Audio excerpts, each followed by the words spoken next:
எல்லாருக்கும் வணக்கம். அரட்டை ஸ்குவாட் வந்துட்டோம். முக்கியமான match preview semi-final 1 India Australia துபாயில் ஆடுறாங்க. நம்ம கூட வந்து வெற்றி மட்டு லாக்கூல் எல்லாரும் இருக்காங்க. நான் விகே. ஸோ இன்னைக்கு இதை பற்றி தான் பேச போகிறோம். இந்த செமிஃபைனலுக்கு வந்து முன்னாடியே வந்து பேக்கை பேக் பண்ணி வந்துட்டாங்க ரெண்டு டீமு, சவுத் ஆஃப்ரிக்கா ஆஸ்திரேலியா. வாங்கப்பா நீங்கள் வந்து இங்கே இருங்க, யார் குவாலிஃபை ஆகிறாங்கன்னு பார்த்துட்டு உங்களுக்கு மேட்ச் சொல்கிறோம் அப்படின்றதெல்லாம் வந்து நான் பார்த்த ஸ்டார் ஸ்போர்ட்ஸ் தொலைக்காட்சி வரலாற்றில் முதல் முறையாக நடந்திருக்கு. ஸோ அந்த பேகை வச்சுட்டு நியூசிலாந்து வந்து திரும்பி போயிட்டாங்க லாகூருக்கு. நான் நியூசிலாண்டோட சேர்ந்து சவுத் ஆஃப்ரிக்காவும் போகிறாங்க. இன்னும் ரெண்டு டீம் வந்து இங்கேயே ஆடுறாங்க துபாயில், இந்தியா ஆஸ்திரேலியா. நான் ஏற்கனவே போனதில் சொன்ன மாதிரி இந்தியா ஆஸ்திரேலியாவுக்கு வந்து மிகப்பெரிய வாய்க்கா தகராறு ஐசிசி டோர்னமெண்ட்ஸில். அதில் வந்து இப்போ ஃபைனலில் வந்து இது வரைக்கும் இந்தியா வந்து ஆஸ்திரேலியாவை ஜெயிச்சதே இல்லை. ஆனால் இந்த வாட்டி செமிஃபைனல் தான் அப்படிங்கிறாங்க. இருந்தாலும் அந்த சமுத்திரக்கனி மீம் லாக்குள் உங்களுக்கு ஞாபகம் இருக்குன்னு நினைக்கிறேன். நிற்க வச்சு சுடவா, உன்னை ஓட வச்சு சுடவா, இல்லை படுக்க வச்சு சுடவா அப்படின்ற மீம் ஞாபகம் இருக்கா ராகுல் உங்களுக்கு?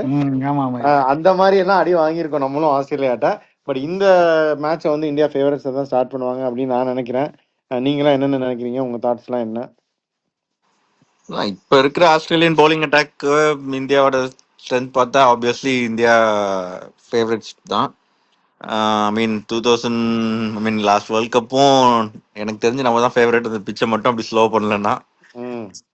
பட் ஆனா இப்ப வந்து இங்கிலாந்து 350 அடிச்சது, ஆப்கானிஸ்தானும் எவ்வளோ ஆல்மோஸ்ட் 270 to 80 அடிச்சாங்க. ஸோ அடிச்சிருப்பாங்க கொஞ்சம் கடைசியாக இது பண்ணலன்னா.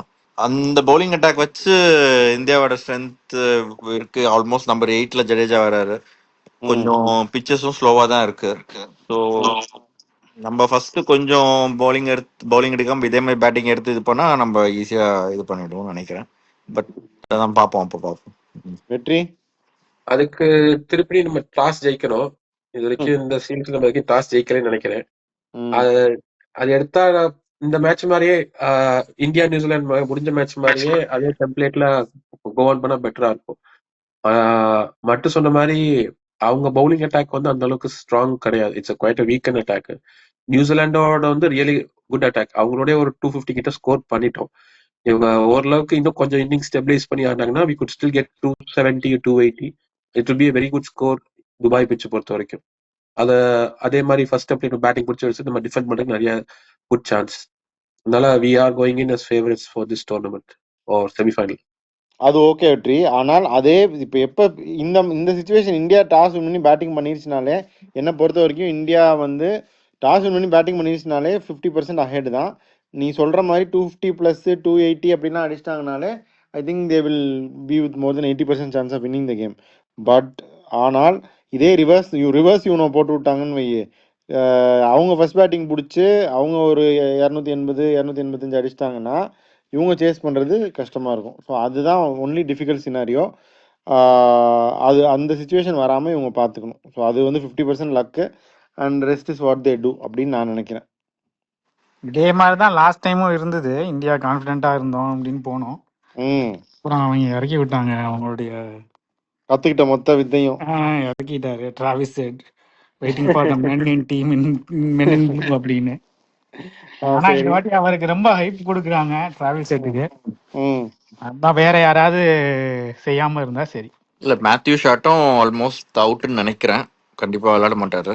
புதுசா ஜேஎஃப்எம் தான் இறக்குவாங்கன்னு நினைக்கிறேன். இல்ல ஹார்டி விளையாடுவாங்கன்னு நினைக்கிறேன். ஏன்னா போன தடவை குவார்டர் சப் செஞ்சுரின்னு நினைக்கிறேன் போன மேட்ச் ஃபீல்டிங். ஐ திங்க் விளையாடுறது கஷ்டம். So new opening partnership JFM இப்போதைக்கு வெரி புவர் ஃபார்ம்ல இருக்காரு, ஃப்ரேசர் மெக்கர்க்கு. ஸோ ஹார்டி இறக்குவாங்களா எடுத்தோடனே ஃபர்ஸ்ட் ஒரு மேட்ச்ல ஓப்பனிங் தெரியல, அதுவும் பார்க்கணும். பட் தான் இந்த மேட்ச் வந்து நம்ம ரோஹித் சர்மா சுப்மன் கில் 2 பேரும் அடிக்காம நம்ம 250 அடிச்சோம். So one of the openers click பண்ணி கொஞ்சம் அக்ரெசிவா பவர் பிளேல கொஞ்சம் அடிச்சிட்டோம்னா இன்னும் ஈஸியா இன்னும் கொஞ்சம் கூட நம்ம இந்த மேட்ச் அடிச்சிருக்கலாம். எடுத்தோடனே 30 for 3ல இருந்து we recovered to 250. So I think India கொஞ்சம் ஈஸியா 280 மேலேயே ஸ்கோர் பண்ணணும்னு நான் எதிர்பார்க்குறேன். At least one of the top 3 கொஞ்சம் டாப் 3 இல்ல, ஒன் ஆஃப் த ஓப்பனர்ஸ் கொஞ்சம் அக்ரெசிவா நியூ பால்ல கொஞ்சம் ரன்ஸ் எடுத்திருந்தா. ஓகே, டீம் சேஞ்சஸ் என்ன எதிர்பார்க்குறீங்க? ஆஃப்கோர்ஸ் யூ செட் இதில் வந்து ஷாட்டுக்கு பதிலாக ஜேஎஃப்எம் அப்படின்னா அது ஒரு சேஞ்ச் தான் ஆஸ்திரேலியா அப்படின்னு சொல்லியிருக்கேன். வேற ஏதாவது சேஞ்சஸ் இருக்குமா ஆஸ்திரேலியாவில் வெற்றி? இல்லை இந்தியா என்ன இதே டீம் என்னை பொறுத்த வரைக்கும் இந்த டீமோடய போகலாம். இன்னைக்கு நியூசிலாண்டை ஜெயிச்ச டீமோடய போகலாம், ஒன்றும் தப்பு இல்லை. நீங்கள் ஏதாவது சொல்கிறீங்களா? What you think? இல்ல, ரோஹித் சர்மா போஸ்ட் பிரசன்டேஷன் வந்து குட் ஹெட்ஏக் அப்படின்னு டீம் டிசிஷனுக்காக. ஸோ இன்னைக்கு பார்த்தது மோர் எக்ஸ்பெரிமெண்ட் தான். இந்த எக்ஸ்பெரிமெண்ட் கண்டினியூ பண்ணுவாங்களான்றது ப்ரிஃபரபிளி கண்டினியூ பண்ணா பெட்டர். அதுல சம்மந்தப்பட்டவங்க நிறைய பேருக்கு பெட்டர். இல்ல இப்ப வெற்றி 5 விக்கெட் வருண் சக்கரவர்த்தினா எப்படி அடுத்த மேட்ச் உட்கார வைக்க முடியும்? வருண் சக்கரவர்த்தி உட்கார வைக்க மாட்டாங்கன்னு தான் நான் நினைக்கிறேன். குல்தீப்பா, ஹர்ஷித் ராணாவா. ஹர்ஷித் ராணாவை ஹர்ஷித் ராணாவை உட்கார வச்சிருவாங்க நான் நினைக்கிறேன். they'll go with 2 spinners. நீங்க எல்லாம் அவன் ஃபேண்டசி டீமுக்காக சொல்லாம கரெக்டா சொல்லுங்க. அதான் 2 பேர்ல ஒருத்தர். But I think they will just go with the same team நினைக்கிறேன். சேம் டீமோட போவாங்கன்னு தான் நானும் நினைக்கிறேன். பட் ஆனா அது வேற பிட்ச் வந்து அந்த அளவுக்கு ஸ்பின் ஆகல, கொஞ்சம் இதுவா இருக்கு அப்படின்னா இன்னொரு பாஸ் பவுலரோட கூட போலாம். இது வரைக்கும் நான் பிறந்து பார்த்த ஐசிசி டோர்னமெண்ட்ல இருந்து ஒரு செமிஃபைனலுக்கு ஒரே ஒரு ஃபாஸ்ட் பவுலர் வச்சுட்டு எந்த டீமும் போய் நான் பார்த்ததுல நீங்க ஏதாச்சும் பார்த்திருக்கீங்களா? அந்த மாதிரி பிச்சஸ் நடந்துருக்கு இல்ல. பட் ஹர்திக் பாண்டியா வந்து நியூ பால்ல யூஸ் பண்ணிக்கலாம்.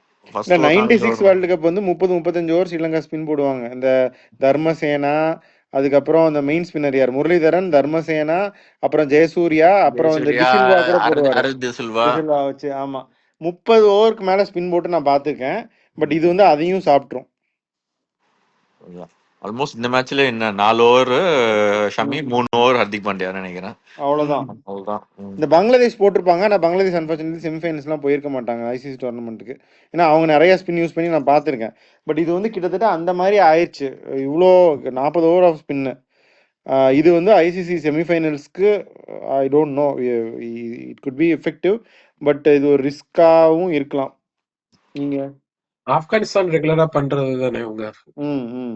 அவங்களும் அதே மாதிரி ஒரு ஆல்ரவுண்டர் வச்சுட்டு ஒரு ஃபாஸ்ட் பவுலர் வச்சுட்டு மீதி 4 ஸ்பின்னர் வச்சு போறது மோஸ்ட் ஆஃப் டைம் அவங்க அந்த மாதிரி ட்ரை பண்ணுவாங்க. பட் சொன்ன மாதிரி செமிஃபைனல்ஸ்ல இந்த மாதிரி ஸ்டேஜ்ல டிசைட் பண்றது. But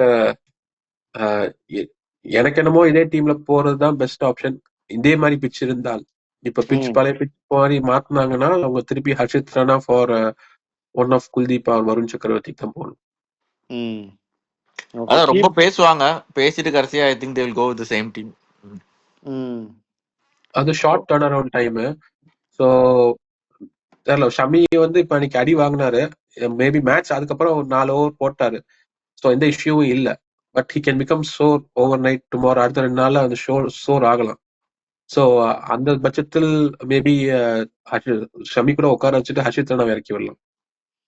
short turn around time தான். மேத்யூ ஷார்ட்டுக்கும் டர்ன் அரவுண்ட் டைம் தான்.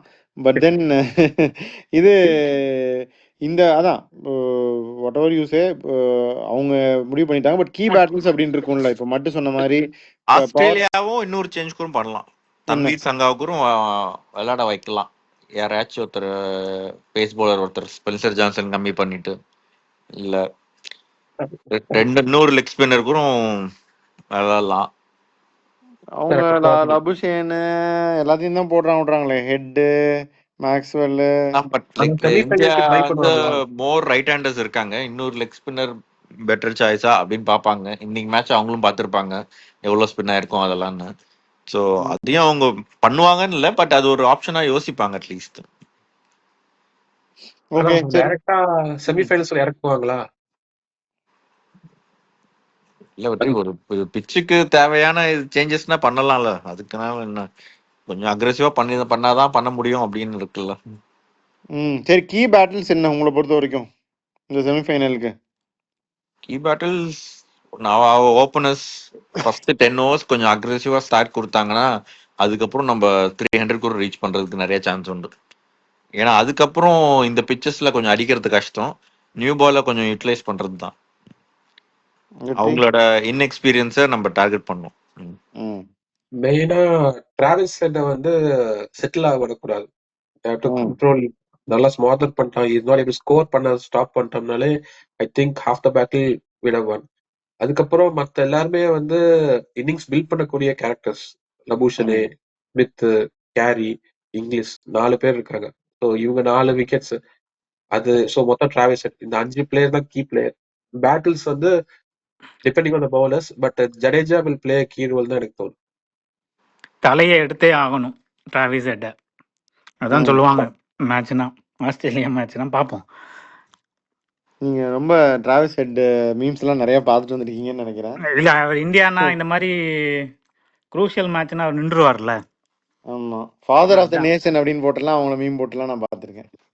இல்லை, அவர் எந்த பெரிய எல்லா மேட்சும் அடிக்க மாட்டாரு, ஒரு மேஜர் மேட்ச்னா நின்றுவாரு. அதுதான் சரி, ஃபேண்டசி அதெல்லாம் பயப்படுறாங்க. எனக்கு தெரியல ஆக்சுவலா டிராவிஸ் ஹெட் பார்த்தோம், நம்ம தான் அகமதாபாத்ல பார்த்தோம், ஞாபகம் இருக்குல்ல? அகமதாபாத்ல பார்த்தோம். ஆனா எத்தனை பால் வேற ஏதாச்சும் மேட்ச்ல எத்தனை எட்ஜஸ் உள்ள இத்தனை எட்ஜஸ் அந்த எத்தனை லக் இருந்துச்சு. அந்த நியூ பால்ல ஸ்விங் ஆகுறதுல அவ்வளோ மிஸ் இருந்துச்சு. பட் ஆனா அதெல்லாம் விட லாகூர்ல 2 மேட்ச், அங்க ஐ மீன் பாகிஸ்தான் பிச்சர்ஸ்ல 2 மேட்ச் விளையாடிட்டு நல்லா அடிச்சு திடீர்னு இங்க வந்து சேஞ்ச் ஆகுறது வந்து ஒரு ஷாக் இருக்குதான் செய்யும். அந்த அளவுக்கு டைமிங் இருக்காதுன்னு நான் நினைக்கிறேன். பாப்போம். Change in the pitch will definitely play a major role. At least big hitters Travis Head கண்டிப்பா அது ஒரு ப்ராப்ளமா இருக்குன்னு. அதுவும் இங்க டியூவும் வரது இல்ல துபாயில. சோ டியூ வந்து பிச்சு ஃபாஸ்டா ஆக போறது இல்ல. சோ கொஞ்சம் பேட்டிங் வந்து அந்த அளவுக்கு அல்ட்ரா அக்ரெசிவா இருக்கிறவங்க எல்லா பாலும் அடிச்சிட்டு இருக்க முடியாது அப்படின்னு நான் நினைக்கிறேன். ஓகே, சரி, ஃபேண்டசி பிக் பண்ணுவோமா? ஓகே, பண்ணுங்க. லாகூல் ஹெட் தானே எடுக்க போற, எடு. ஹெட் ஜடேஜா. சரி, 2 எடுத்துட்ட போ. சரி, வெற்றி Alex Carey, Iyer, Shreyas Iyer. Okay, ஆசை மனிதனுக்கு ஆசை. சொல்லுங்க. அது மட்டும் சொல்லு. ஆமா, ஓகே ஓகே. மட்டு I got Virat Kohli and Steven Smith. Okay, நான் என்ன வருண் சக்கரவர்த்தி ஆடினா கண்டிப்பா வருண் சக்கரவர்த்தி, அக்சர் பட்டேல். ஸோ இந்த விக்கெட்டுக்கு இதுதான் கரெக்டா இருக்கும் நான் நினைக்கிறேன். ராகுல், உங்களோட கடைசி பிக்க சொல்லுங்க. அக்சர் பட்டேல். நான் சொல்லிட்டேன். ஸ்மித் அவன் சொல்லிட்டான். அப்புறம் என்ன, one and only Rohit Sharma தான். ஓகே, வெற்றி. இன்னொரு பிக் வந்து லபுஷனே. ஸ்பின்னும் போட வாய்ப்பு இருக்கு.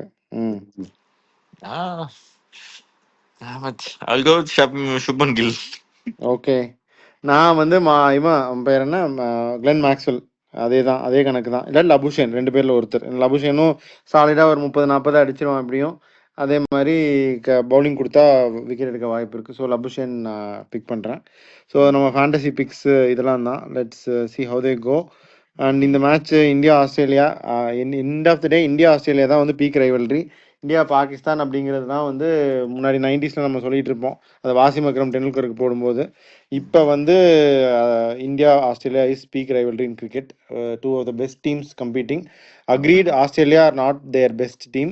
Agreed, India are on very much on top and India know the conditions better. இந்த கண்டிஷன்ஸ்ல அவங்க நல்லா செட் ஆகிட்டு நல்லா ஆடிட்டு இருக்காங்க. But then it's a knockout game. It is against Australia. அது வந்து it will be at the back of their mind. It will be a tough game. India start as favorites, no doubt, but it will be a tough game. India will struggle if Australia bat first and score more than 280. So இதுதான் நான் நினைக்கிறேன். நீங்களாம் என்ன நினைக்கிறீங்கன்னு சொல்லிட்டு we can conclude.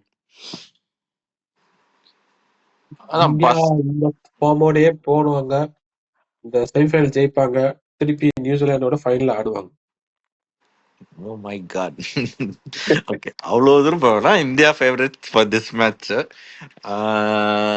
India first 10 overs கொஞ்சம் அக்ரெசிவா விளையாடிட்டாங்கன்னா நம்ம இன்னும் நல்லா இது பண்ணலாம் பேட்டிங். ரோஹித் சர்மா தான் அந்த ஸ்டார்ட்டை பொறுத்து தான் இருக்கு. பவுலிங் வைஸ் அதான் அதே சேம் தான். ஃபர்ஸ்ட் 10 overs டிராவிஸ் ஹெட் இவங்களெல்லாம் நியூ பால்ல இது பண்ணாம விட்டாங்கன்னா அட்லீஸ்ட் ஒரு 60 அந்த மாதிரி வந்தா கூட நம்ம அதுக்கப்புறம் ஈஸியா ஸ்பின் இந்த பிச்சை வச்சு ஈஸியா கண்ட்ரோல் பண்ணிடலாம் அவங்கள. இந்த மாதிரி சிச்சுவேஷன்ல டிராவிஸ் ஹெட் அவங்க எடுத்தாலும் ஒரு சில நேரத்துல மேக்ஸ்வெல் வந்து விளையாடாம சில நேரத்துல கேம் காட்டிடுவாரு, பெரிய சம்பவம் பண்ணிடுவாரு. நிறைய வாட்டி நடந்தும் இருக்கு. அதான் பார்ப்போம். கடைசியில தான் வந்தாருங்கிற மாதிரி இறக்கிடுவாரு அவரு. வந்துருவாரா? டியூ இல்லாம இந்த பிச்சில் சும்மா அந்த மாதிரி 150 140 ஸ்ட்ரைக் ரேட்ல அடிக்க முடியாதுன்னு நான் நினைக்கிறேன். ஏன்னா இந்த மேட்சே ஹர்திக் பாண்டியா எவ்வளோ ட்ரை பண்ணாரு, கொஞ்சம் ஒன்றும் கடைசியில எல்லாம் அடிக்க முடியல அந்த அளவுக்கு. யாராலையும். ஸோ கொஞ்சம் அக்யூமுலேட் பண்ற மாதிரி தான் விளையாட முடியும் நியூ பாலை தவிர நான் நினைக்கிறேன். இதே மாதிரி கொஞ்சம் நல்லா ஸ்லோவாகி ஸ்பின்னும் இருந்துச்சுன்னா. ஓகே, அப்ப என்ன அதுன்னு பார்ப்போம். So, thank you all. We'll be back with more reviews and previews. Signing off, Arate Squad.